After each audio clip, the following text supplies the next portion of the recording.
Will we ever see Jon Jones versus Alex Pereira? Possibility. I mean, Rogan is pushing me right now to try to make that fight. It's just, guys, Jon Jones is a whole nother. I consider Jon Jones the greatest combat fighter of all time. Jon Jones is the nastiest dude ever in the history. And Jon's got a dark side to him, man. He shoots guns.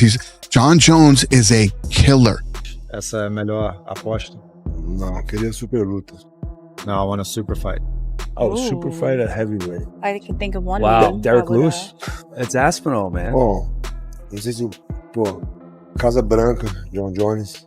Jon Jones. Super luta. At the White House, Jon Jones. That's a super fight. All right, so Why not fight against Pereira, a guy who's the same age as you, and we walk around the same exact size? Pereira walks around at like 240, and he has magnificent accolades. Business-wise, it makes more sense. Fight the nobody that may be more dangerous, or fight the guy with all the accolades, who's incredibly dangerous. Following Alex Pereira's dominant win over Magomed Ankalaev at UFC 320, a performance that once again reminded everyone why he's one of the most dangerous strikers alive, Jon Jones sent out a cold, calculated message of congratulations. In true Jon Jones fashion, it was calm, cryptic, and confident. No trash talk, no theatrics, just that quiet intensity that makes everyone wonder what he's really planning next. What is your hesitation about him going up to heavyweight? He's mentioned it a few times in the past. He always wanted that Jon Jones fight, and I understand why maybe that fight wasn't appealing to you, but what is your reservations about sending him to heavyweight at this point? Probably that he was a middleweight. He was a middleweight, and he's going to jump up 2 weight classes in the UFC. It's not like jumping up 2 weight classes in boxing. It's a big jump. Not that I have any reservations about it. I mean, the guy is he's in a division that there's still some interesting fights. I don't know. It's just, I like the guy so much. We'll see. We'll have to talk about it. I just don't see why, unless he wants to retire, why throwing him in at heavyweight makes any sense. Other than I just end up saying he wants to do it so bad. I'll just say yes. I don't know. They're all there behind the cage, just staring, just looking, all being very, very serious, very scary and very intimidating. Well, it obviously worked because Magomed Ankalaev just got flatlined, smoked, destroyed, beaten in 1 minute, 20 seconds. Now, all the talk of him coming in at 40%, maybe there was a little truth to that. I mean, we did talk about him being a little burnt out. We did talk about the schedule that he was on, which was kind of crazy, and certainly it looked like it did catch up to him in his last fight against Magomed Ankalaev. But he was right. There isn't going to be a third match. There isn't going to be a rubber match. Absolutely no way. Alex Pereira now is going to go into new challenges. If Magomed made it competitive, then maybe there would have been a talk of a third match, but it wasn't competitive. It was completely one-sided. It was one of the most vicious beatdowns we've ever seen. Alex Pereira now is a 3-time UFC champion. No UFC champion has ever lost a belt like that and then came back and got it in quick fashion and made it that easy. No champion's ever done that before, losing the belt and coming back again like that. And then when you look here at the record of Alex Pereira and what he's achieved, Joe Rogan and DC, they were talking about this all night, but it is insane. For one whole round and then a little bit of the second. And I felt like if I went back and did that again, I feel like I would do it differently. He had 25 minutes of content with the educated striking game that he has. I wasn't surprised that he pushed him back.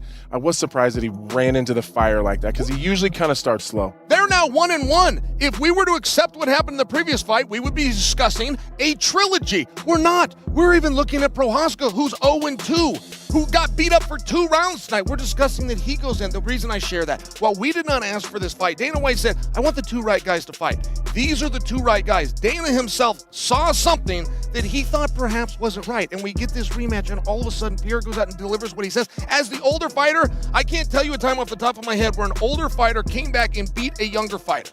He could be a 3-division world champion for the first time. And it's, look, Tom Aspinall is a large obstacle. That's a big That's a giant man that is never going to make middleweight, never going to make light heavyweight. Right. That is a true heavyweight. Tom Aspinall couldn't make 225. No. He's huge. Yeah. Because he's ripped at 255.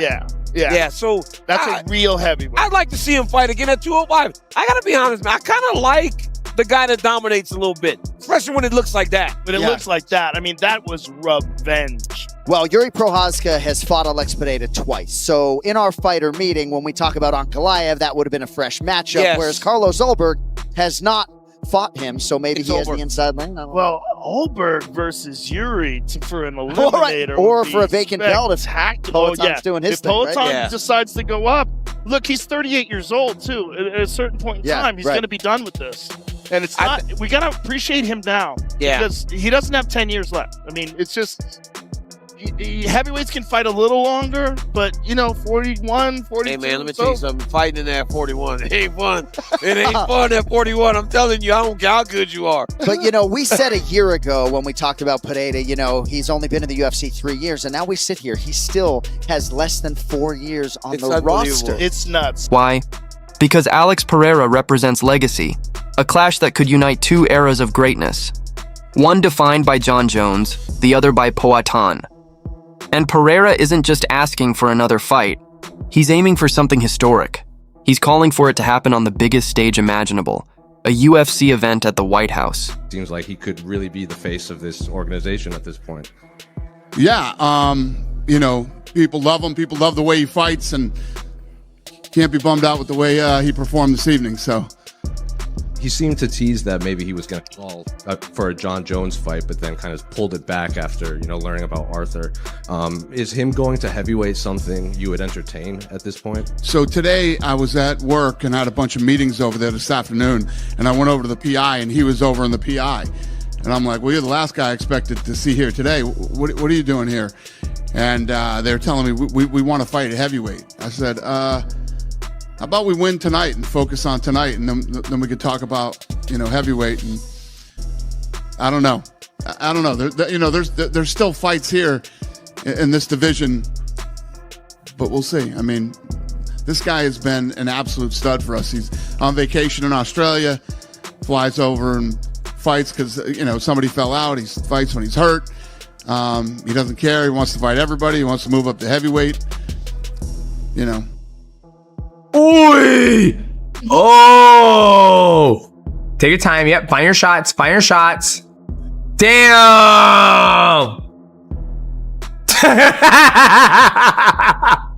That's all he had to do, guys. That's all he had to do the first time they fought. Alex Pereira to give him an opportunity to actually get into the fight. Ta-da! Ta-da! Ta-da! He's getting kicked. Fraud checked? Oh, come on, boys. Stop with the fraud check. He finished it too early for my parlay. Sorry. That was probably the shortest title reign. No, I think GSP. I think Matt Serra was. Chama's back, boys. Chama's back. I'm not gonna lie to you guys. I would fight Yuri Prochazka, then fight maybe the winner of Showdown and Tom Aspinall and be done. Just be done. Because if you're a real fight fan, you know what the fight of the era is that we need to see. Alex Pereira's got to move up. If Tom Aspinall defeats Cyril Gane at UFC 321, by KO in the first round as well, just to add some extra hype, Alex Pereira's got to move up to heavyweight and try for a third belt at the White House in 2026. Him versus Tom Aspinall. Tom Aspinall versus Alex Pereira at the White House, June 2026, International Fight Week. Third belt for Alex Pereira on the line. Potential GOAT status for Alex Pereira on the line as well. Tom Aspinall gets the super fight. This is the fight of the modern era of combat sports. Alex Pereira's the real deal, though. Now, fans are starting to think Jon's silence speaks louder than words. Not only did he acknowledge Pereira's victory, but reports suggest he's back in training. And those who follow Jones closely know he's hinted before. If he ever makes a return, his preferred opponent wouldn't be Tom Aspinall. It would be Alex Pereira. Of time. I mean, ever since he came to this sport, there was a lot of hype, and he lived up to that in so many ways. He became the middleweight champion, now the light heavyweight champion, not once, but twice, and he just got revenge over Magomed Ankalaev in 1 minute, 20 seconds. Gone in 80 seconds, okay? But it's the way that he did it that was so impressive. He said that he was 40% last time. I'll be honest, I kind of scoffed at that because fighters are never 100%. I mean, for crying out loud, I fought the back end of my career with one eye and a ton of other injuries, okay? Fighters are never 100%, so it did sound like some excuses were being made. However, he clearly was burnt out. He clearly wasn't the best version of himself. Or maybe he just had a fantastic performance, okay? Right? Regardless, he smokes Magomed Ankalaev. So the question is, what's next? Now, of course, he wants to go to heavyweight. Dana White said that he saw him at the Performance Institute on Friday. He told Dana face-to-face he wants to go to heavyweight. And you would assume that by going to heavyweight, he would mean wanting the winner of Cyril Gane versus Tom Aspinall, which goes down in just a couple of weeks. But that's not what he wants. He wants to take on Jon Jones at the White House, the greatest of all time, depending on who you ask, of course. We're not getting into that whole debate, but that's what Pereira wants. Now, I will say this, the man should be afforded some wild opportunities. What he did, the way he came back, the way he thrills audiences, the knockouts that he's had, the career that he's had, the impact that he's made on this sport, and the fan base that will once again be behind him is immense, okay? So I say give the man some fun fights. Yes, of course, there is Carlos Ulberg out there, and there is Jiri Prochazka. Jiri, I could not be a bigger fan of that guy. I love that guy, but he's been beaten by Alex twice. I hate to say it, I don't think the outcome would be much different. Carlos Ulberg, yeah, sure. Make him fight Carlos Ulberg, probably beat Carlos Ulberg, because it'll be a kickboxing match. Ulberg's not going to shoot a double leg takedown. He's not all of a sudden going to turn into a Dagestani wrestler that he just beat, by the way, in 1 minute, 20 seconds. He would probably beat Carlos Ulberg as well. So what do you do with him? Well, you give him something fun, okay? There is Jon Jones at the White House. However, Dana's already said he's not going to put Jon Jones on at the White House because he needs people that he can trust. And of course, it's looking like Conor McGregor versus Michael Chandler is going to be the main event. McGregor's out there talking about it, announcing it, going on Fox Sports, saying that he is negotiating directly with the White House. It ain't a negotiation. Wow. It's a done deal, signed, delivered. So, of course, Dana White refuted that last night. He said, we're not even talking about contracts or anything like that. We're still talking about the production and how everything's going to work at the White House. We have not started negotiating any fights. Although I do expect McGregor to be on there versus Michael Chandler, which is crazy because we never thought that fight was going to happen. Jones versus Pereira, okay? I mean, that's a huge fight. That's a big fight that a lot of people would want to see. But what would you rather see? But the fight that I would rather see is Alex Pereira going up against Tom Aspinall or Cyril Gane. More than likely, Tom Aspinall, let's be honest. He's compared to Cyril. No, Aspinall Pereira, this is the build-up. This is the picture coming to life. The prophecy has been fulfilled. And once he does, fingers crossed, we need Tom Aspinall versus Alex Pereira for the Undisputed Heavyweight World Championship live on pay-per-view at the White House in June 2026. Pereira gets a chance at 3 belts. Never done before. I know Dana's out here yapping about that he doesn't want it to happen. He needs to get his fat, bald head out of the fucking... Go promote boxing again. We don't need you.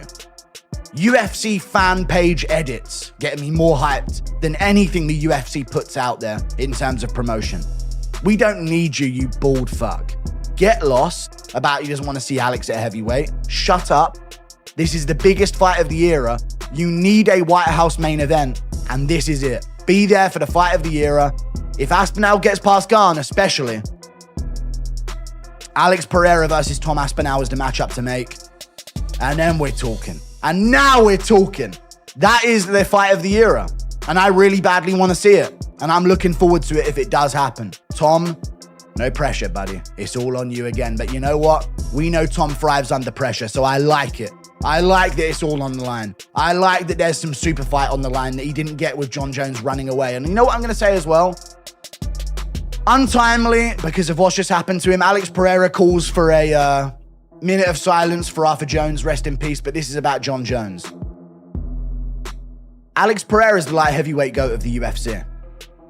I'm saying it as it is. I know there's DC that exists, but when it comes to light heavyweight things that he's done, Pereira's the light heavyweight GOAT. We don't need to count PED cheats in our GOAT list. All we would have to remove is Jon Jones and Anderson Silva, and we would have a completely perceivably natural GOAT list in our sport. We don't need to include these cheats. We really don't. Pereira has shown dominance, and when he's on form, he's unbeatable.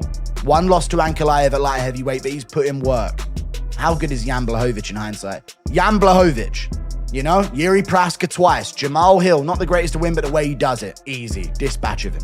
Jones took OSP to a decision. Yeah, I mean, that was his easy one. Pereira dispatches him in the first round. Then he goes out there, loses to Ankalaev, is tough, but beats Khalil, who's a great fighter. We saw that in the Jiri fight, had a great first 2 rounds. Beats Khalil, finishes him, steps up short notice, saves an event. Gets the close loss to Ankalaev. He's been so active, he's been injured, all of this. People must have known that he really wasn't the same. Then he comes back and does this to Ankalaev. After his devastating knockout win over Ankalaev, Alex Pereira made his intentions crystal clear. He wants to move up to heavyweight and take on the man many still call the GOAT, Jon Jones. But the big question now is, would Jones actually accept that fight? Dana White has admitted he's hesitant to rely on Jones after the withdrawal from the Tom Aspinall bout. Still, with the upcoming White House card shaping up to be one of the most historic events in UFC history, can the promotion really turn down a matchup like Jones versus Pereira? Fans can already picture it. A showdown that could redefine the sport forever. Alex, you are back to being the champion. The belt is once again around your waist. But before we even talk about the fight, you're walking in a booth. We noticed that you were adjusting your foot inside the octagon. What really is going on there? And was this something before the fight, or did it happen in the... Yeah, I think this time it broke for sure. It started turning purple super quickly. But, you know, when I was throwing those low kicks, I saw that they were landing. You know, he changed his stances after the third kick, which is something that he didn't do in the first fight. It's something that I saw Jan Blachowicz did in the fight too. But as soon as I landed the first kick to his lead leg, I felt my foot. You were aggressive really from the first moment on. Was the approach to go right at him, or was that something that you saw working up through your right through it? That was the plan in the first fight. You know, I wanted to go up and be aggressive. I told everyone I wasn't feeling well. I'll talk about that a little bit later. But, you know, I felt it then. I felt that it was going to happen. You know, even this morning we went to breakfast at Big Romania. And we saw one of the guys from Power Slap who we saw last time on fight day as well. He had just lost that night. And today he was there and he just won. So I thought to myself, man, you know, last time he had lost, I lost. Now he won. So everything is coming together. You're going to have... Do things feel different? You've won the title before. You've been the champion in 2 divisions. Is something else happening? To make all those around me happy, you know, all my fans, I feel all the love. At the press conference, the fans won't even let my opponent talk. So I feel that, and I want to give people joy. And even in Brazil, sometimes people say, oh, I wasn't watching the UFC anymore until you came and stuff. So I feel it, and I want to give back to those people. Well, you're certainly doing that. Alex, now comes the part of my job that I have to do. That's always difficult because you just won the title once again. And we're already asking you about your next fight. But I talked to Carlos Ulberg and I talked to Jiri Prochazka after your fight. They both believe they're next in line. They both have the reasons for it. If you get to play matchmaker as the champion, when do you fight? You know, like I said up there, I had a whole speech prepared, but we all know what happened to Jon Jones' brother. So it's not even right to talk about that. We'll talk about that later, but I think I want to fight. 30.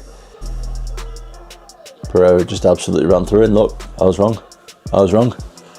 That's very, very, very impressive. What were you impressed by in that sense? I think that he made some good adjustments technically, where he was putting him on the back foot a lot more than he was in the first fight. The first fight, it looked like, oh, he looks like he might shed a tear there, Jiri Prochazka. What's going on there? Yeah, in the first fight, he was kind of like guessing what Ankalaev was going to do constantly. Whereas in this fight, in the rematch, Pereira's just constantly keeping him guessing, walking him backwards, making him feel threatened, and Ankalaev just couldn't even get anything off. So Pereira's back. I always ask it, but does he move to heavyweight now, or does he fight Jiri, or what are your thoughts? I don't know. I'm sure that's his decision. He's the champ. He can decide whatever he wants. Do you think he should fight Ankalaev again? Maybe that as an option? Give it a trilogy? I mean, I would watch Alex Pereira fight. I would watch any of them fight anybody, but I think that's pretty cool the way he's just come back and beat him again. See what he wants to do next. Dropped him with the right. Usually you'll see him drop him with the left hooks, but this time he big right one bomb over the top. Jon Jones, the ultimate strategist, versus Alex Pereira, the cold-blooded knockout artist. Two of the most intimidating forces in combat sports, finally facing each other across the octagon. Jones brings elite wrestling, unmatched fight IQ, and years of championship experience. Pereira counters with terrifying precision, devastating power, and flawless timing. The MMA world is completely divided. Some believe Jones would dismantle Pereira with ease. Too seasoned, too well-rounded, too dominant on the ground. Others insist Pereira's striking is on another level. The way he reads opponents, sets traps, and lands with surgical accuracy could spell disaster if Jones dares to trade with him. But what makes this moment so fascinating is the timing. Pereira's rise has been nothing short of legendary. A two-division champion, back-to-back knockouts, and now possibly chasing a third title. A title that ties directly to Tom Aspinall and Jon Jones. If this fight actually comes to life, it could go down as the biggest UFC event of the modern era. The perfect narrative. The old king versus the new conqueror from Brazil, a man cutting through everyone in his path. And right now, Jones is training in silence. No wild interviews. No drama, just focus. Maybe it's nothing. Or maybe, just maybe, it's preparation for Alex Pereira. Because when the GOAT goes quiet, that's when you know something massive is coming.